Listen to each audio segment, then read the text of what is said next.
Hello बच्चों, कैसे हैं आप सब। आशा करती हूँ आप सभी बच्चे अपने घर में स्वस्थ और सुरक्षित होंगे। बच्चों, आज हम कक्षा 10 क्षितिज के काव्य खंड पर चर्चा करने जा रहे हैं। तो आज हम अपने क्षितिज काव्य खंड के कविता अट नहीं रही पर चर्चा करेंगे। यानी सबसे पहले हम अट नहीं रही है के लेखक के बारे में जानेंगे, कवि के बारे में जानेंगे। जैसा कि आप सभी जानते हैं कि जो भी गद्य से संबंधित पाठ होते हैं उनको लिखने वाले लेखक कहलाते हैं, और जो काव्य से संबंधित पाठ होते हैं वो कविताएं होती हैं। उनको जो लेखन कार्य होता है वो एक कवि के रूप में, यानी उनको कवि का नाम दिया जाता है। तो आज हम सूर्यकांत त्रिपाठी निराला जी के बारे में जानेंगे। और सूर्यकांत त्रिपाठी निराला जी के बारे में जानने के लिए मैं आपको इतना बताना चाहूंगी कि कवि सूर्यकांत त्रिपाठी निराला छायावादी युग के 4 स्तंभों के रूप में जाने जाते हैं, यानी कि 4 पिलर के रूप में जाने जाते हैं। छायावादी युग के 4 पिलर में सबसे पहले आते हैं जयशंकर प्रसाद, महादेवी वर्मा,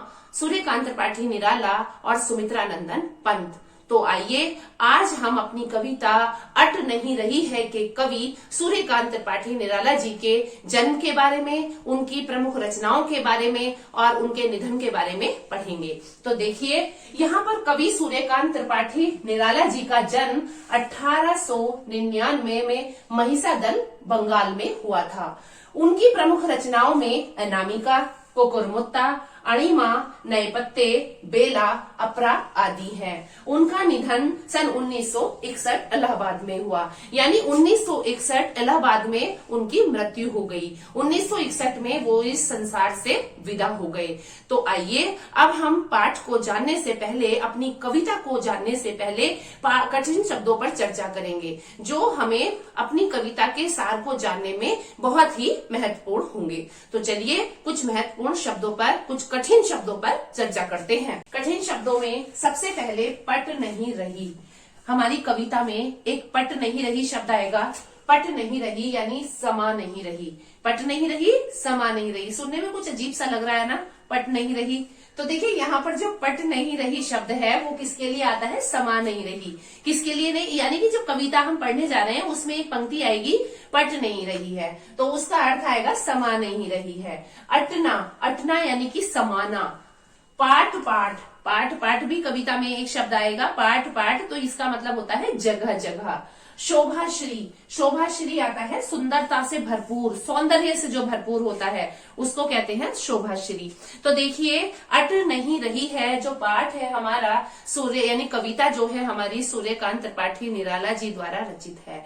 इसमें सूर्यकांत त्रिपाठी निराला ने फागुन के महीने का वर्णन किया है। जैसे अंग्रेजी में महीने होते हैं ऐसे ही हिंदी में भी महीने होते हैं। तो हिंदी का जो महीना है फागुन का महीना है, फागुन माह का महीना है।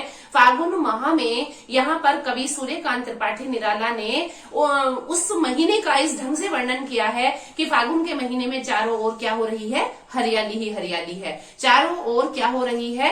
वर्षा ही वर्षा से पृथ्वी का जो माहौल है वो खुशनुमा बना हुआ है। कहीं से बादल उमड़ रहे हैं तो कहीं से क्या हो रहा है? बूंदे भी बरस रही हैं। कहीं जब आपने देखा होगा जब पृथ्वी पर बूंदे बरसती हैं तो हमारा जो वातावरण हो जाता है वो खुशनुमा हो जाता है।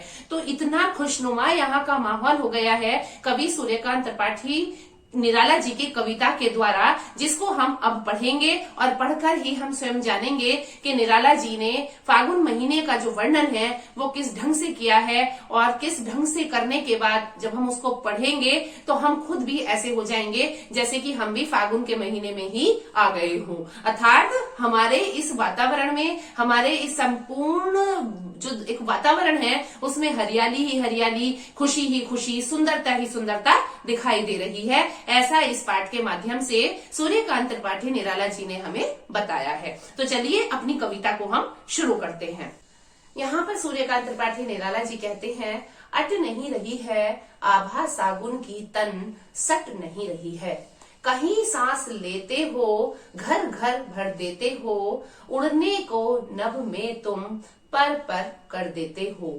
आंख हटाता हूं तो हट नहीं रही है, पत्तों से लदी डाल, कहीं हरी कहीं लाल, कहीं पड़ी है उर में मंद मंद पुष्पमाल। पाट पाट शोभाश्री पट नहीं रही है, अट नहीं रही है।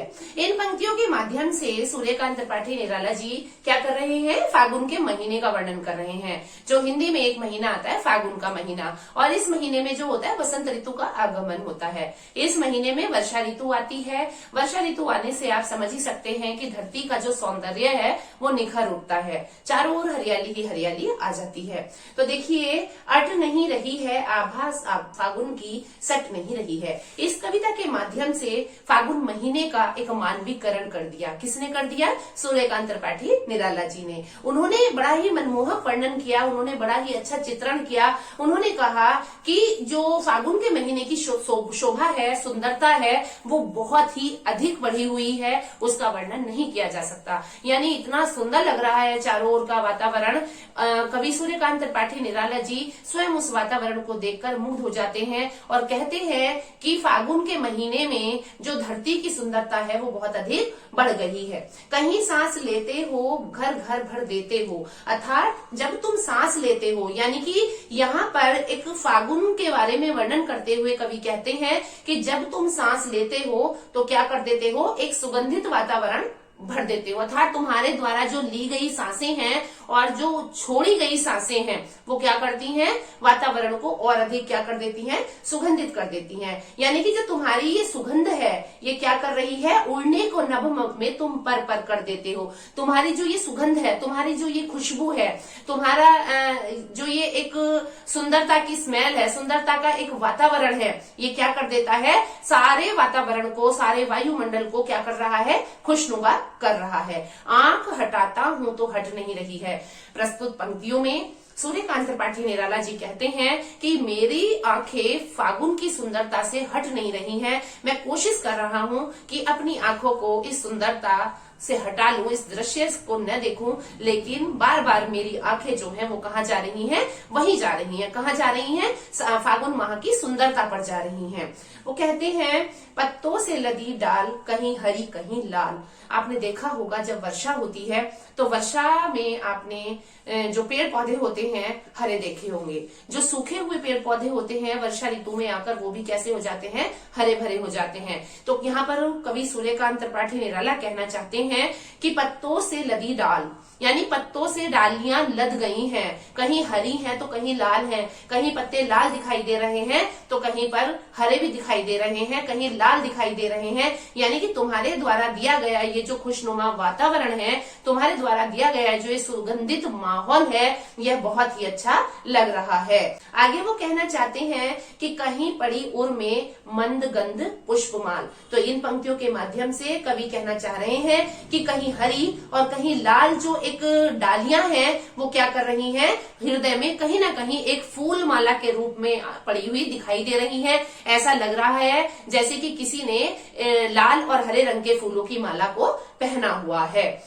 पाट पाट शोभा श्री पट नहीं रही है। इन पंक्तियों के माध्यम से कवि कहना चाहते हैं कि चारों ओर से ऐसा माहौल हो गया है कि इस माहौल को देखकर ऐसा लग रहा है, इस माहौल को देखकर ऐसा महसूस हो रहा है कि चारों ओर वातावरण में हरियाली ही हरियाली है। इतना सौंदर्य है, इतनी अनुपम छटा है कि देखे बनती है। अर्थात मैं बार बार उससे नजरें हटाने की कोशिश भी करूं तो वह नहीं हट रही है, क्योंकि इस धरती का वातावरण बहुत अधिक आनंदमय हो गया है। तो यहाँ पर कौन से कवि ने, जैसा कि मैंने अभी आपको बताया कि यहाँ पर सूर्यकांत त्रिपाठी निराला जी ने क्या किया है? फागुन के महीने का बड़ा ही मनमोहक चित्र किया है। तो देखिए यहाँ पर हमारी कविता का सार कंप्लीट हो गया है, यानी कि हमने अपनी कविता को पूर्ण रूप से कंप्लीट कर लिया है। उम्मीद है आपको बहुत अच्छे से समझ आ गई होगी। यहाँ पर मैं अपने शब्दों को विराम देती हूँ। आप स्वयं में इसको खुद भी पढ़ने की कोशिश कीजिएगा। अगली कविता में हम आपसे फिर मिलते हैं। धन्यवाद।